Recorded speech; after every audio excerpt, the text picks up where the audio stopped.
Welcome to the Expert Network Team podcast, where our goal is to inform and educate our listeners on matters related to finance, legal, insurance, accounting, and other interests that are of personal and business nature.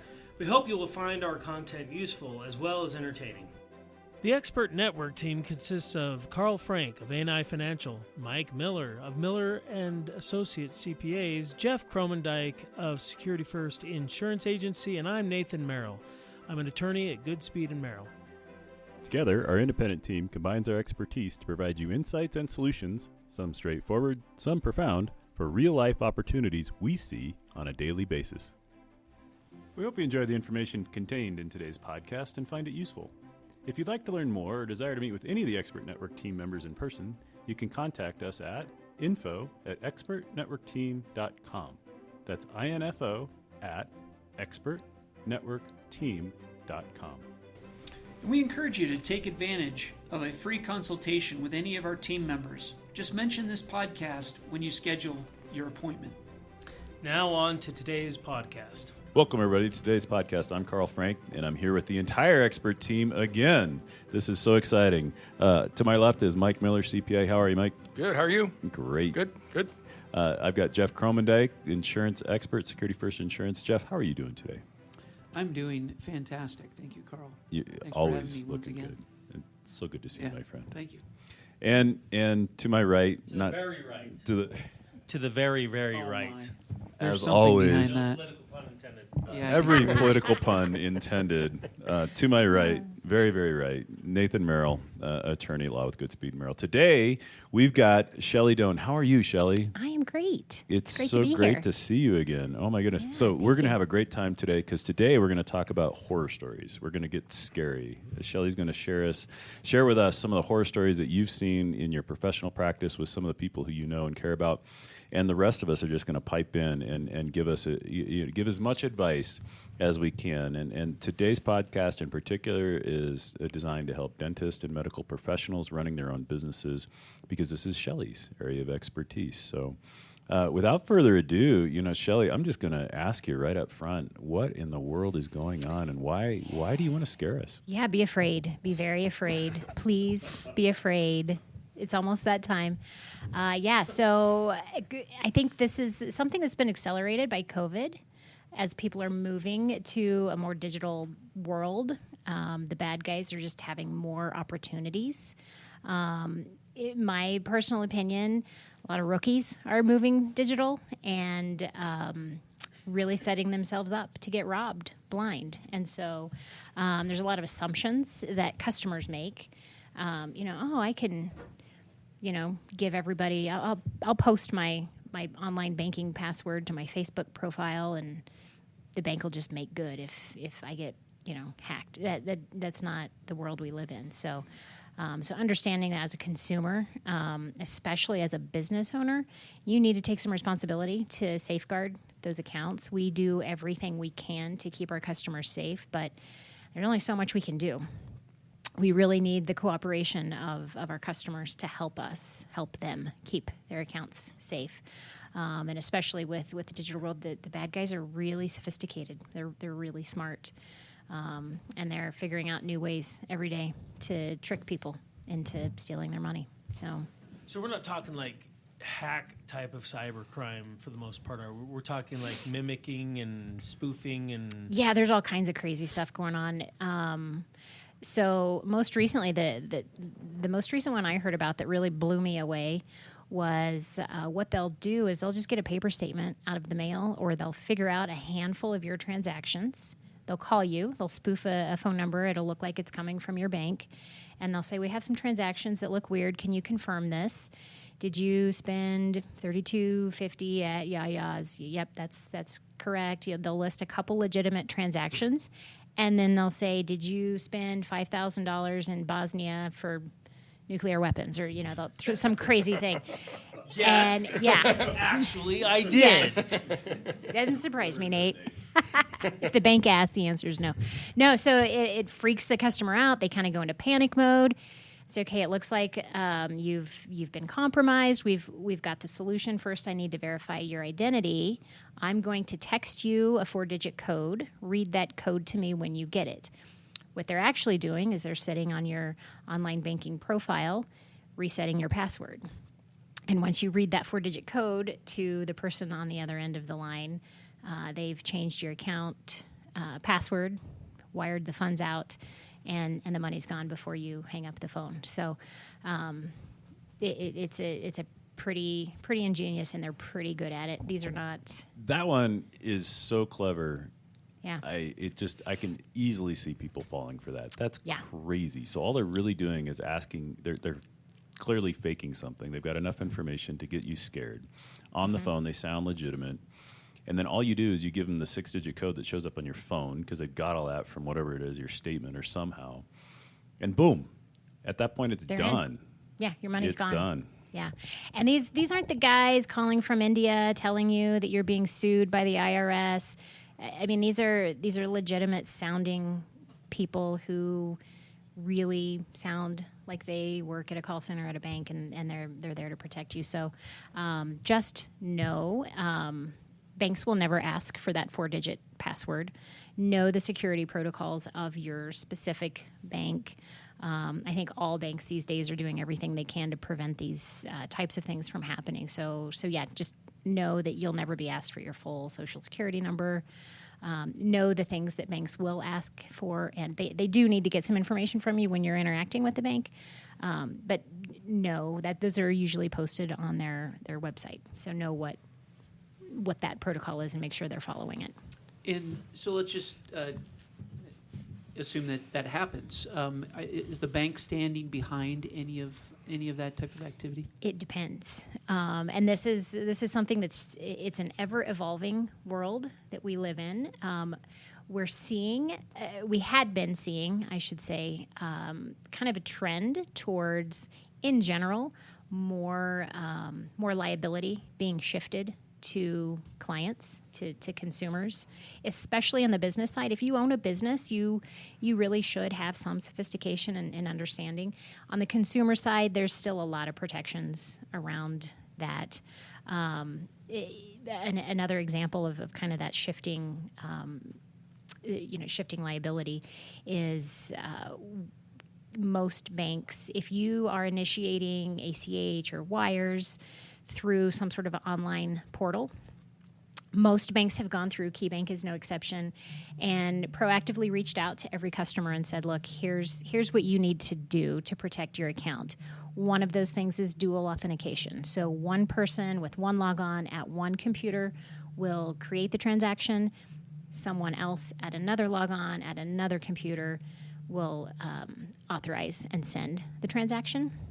It's inconvenient, and a lot of people don't like it. But if you choose not to take those steps, you literally have to sign an agreement that says I assume responsibility, and if my account gets compromised, I don't hold the bank harmless. So those are a situation where, it's not like if you just wake up tomorrow and you've been compromised, the bank's like, well, not my problem. We try to work with our consumers and our customers to do everything we can to get them to take the steps. But if they blatantly refuse to take the steps necessary, then they assume responsibility. So, yeah. Ouch. Yeah. Yeah, so certainly there's several things that we need to be mindful of as consumers, and we've got business owners around this table. We also have personal bank accounts at risk. So there's certainly those steps that we clearly need to be taking. What are you suggesting to your clients from a personal client? Not that you have probably many of those with personal bank accounts. I'm sure many of your business clients probably also have personal accounts with KeyBank. But what's some of the advice that you're giving to your clients? What's like maybe a value-added service that they're getting from their bank, KeyBank in this case, that's going to help them kind of manage their global exposure around cyber liability and cyber threat identity theft, things like that. What are some of your thoughts there? Yeah, so on the consumer side, one of the biggest pieces of fraud happens actually around check writing. So minimize check writing whenever you can. Every time you write a check, you're basically publishing to the world your checking account number, your address, and your routing number. So all of your financial information is printed right there on that check, and who knows? And that's the most common threat, or the most common form of fraud still these days. It's the oldest one and still pretty prevalent. So minimizing that, using an ATM or a debit card with a chip and PIN is actually much more secure than check writing. So if at all possible, avoid that. And then just common sense stuff. Make sure that you're not logging on to your online banking on a public computer. Don't do that at the library computer. Do that at a secure computer. Make sure you have current, up-to-date virus software on your computer that you're accessing your accounts through. Never, ever, and I still see this, don't write your PIN number on your debit card. Get a PIN number you can remember.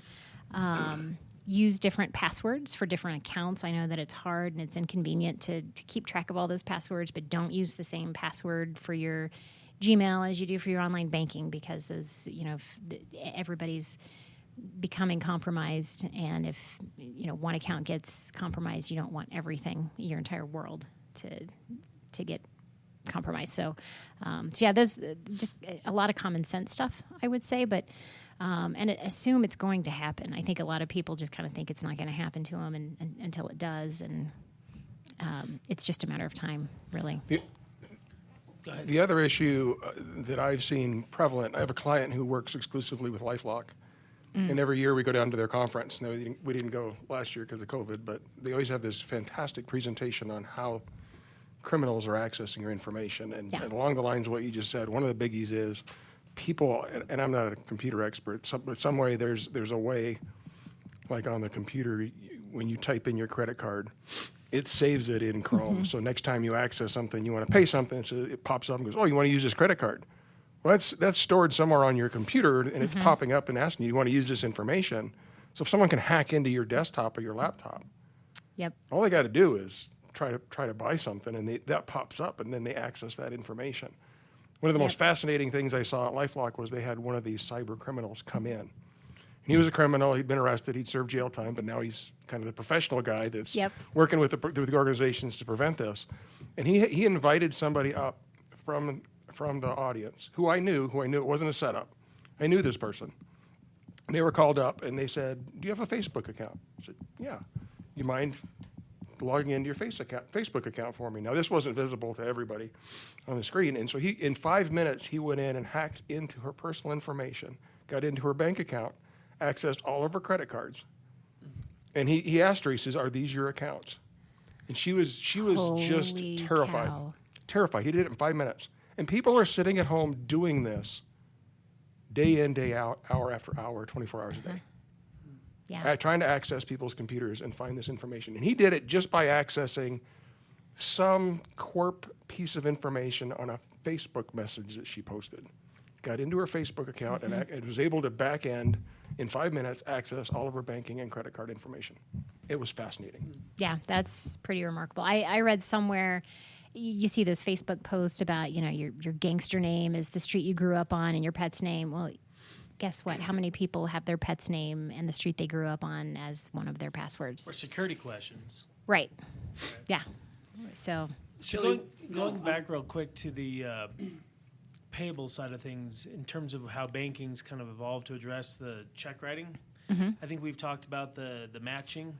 ACH, and you guys can go through and kind of match all the accounts that will accept direct payments through cards. Explain that. Yeah, so there's a couple different, there's actually a ton of fraud prevention tools that most banks, Keys no exception, have to offer. Positive Pay is probably the most kind of the gold standard, I guess, especially if you're writing checks. What it is, when you write a check, it goes into a file. You upload that file to your online banking. As those checks clear, it gets matched against the file, so we know what's coming in And as it comes in, we know that it matches.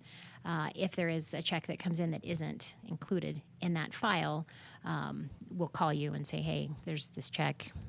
Is it something you forgot to upload, or is it? And I've personally caught three people that way, with the teller calling me saying, hey, there's a guy here trying to cash a check. It's not on the positive pay file. We kind of have our methods to kind of stall and make sure the camera's got a good zoom in on his face, and she asks some questions. And so that's something I'd say 90% of my clients utilize that service. Most of your larger corporations use that too. Yeah. When I was in public practice, we had that. Yeah. And it's been around, since the 90s. I think it wasn't as common back then, but it's become. But you can actually eliminate the need to write checks as well using ACH positive pay and stuff like that, right? Yeah, absolutely. So for writing checks, or to eliminate writing checks, I'm a fan of card usage. So we have some really cool tools within our purchase card platform that looks more like fintech. Really, the technology that's there. There's a lot more security procedures in place. You can do, this is one of my favorite features, a ghost card. So if there's a vendor, maybe overseas, or someone that you're not real comfortable with, a lot of times when you're giving that card information, you don't know where it's being stored. And if you don't have a really good grasp for that vendor's security protocol, you can create a ghost card. And it's a one-time use credit card number. It goes to that same account. It looks on your end, it looks and feels just like you're using your credit card, but it's a one-time use number that you can use. So pretty cool feature that you can use if there's ever a situation where you think, it might be some kind of a compromise. I have clients who, through this program, they have a different card number for every single vendor they use. So if something gets compromised, they're not having to reestablish all those auto debits through that account. They just close that card and reopen another card. So that's another cool tool. Man, I love that idea of a ghost card. That's such a good idea. Yeah. What's your opinion of wires versus ACH? Is one more safe than the other? It seems to me like I've heard more about wire fraud, and I thought that was safer. So the reason wire fraud is more prevalent is, for the most part, wires, once they're sent, they're sent. There's no pulling it back. ACH, you have a little bit more capacity to kind of claw that back a little bit. There's a little bit of a time lag between the time it's sent and the time it's received. There's a little bit of a float there. And generally, if we catch fraud, it's time is of the essence.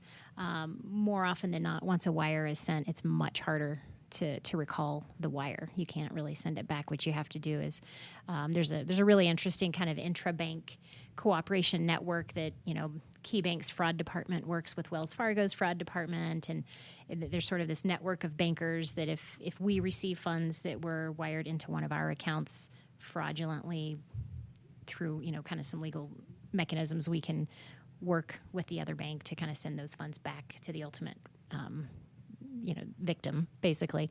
But it's more complicated and more challenging to do with wires than with ACH. So for now, in the works, and this is probably more geeky than anyone needs to get, but instant ACH, immediate ACH is coming.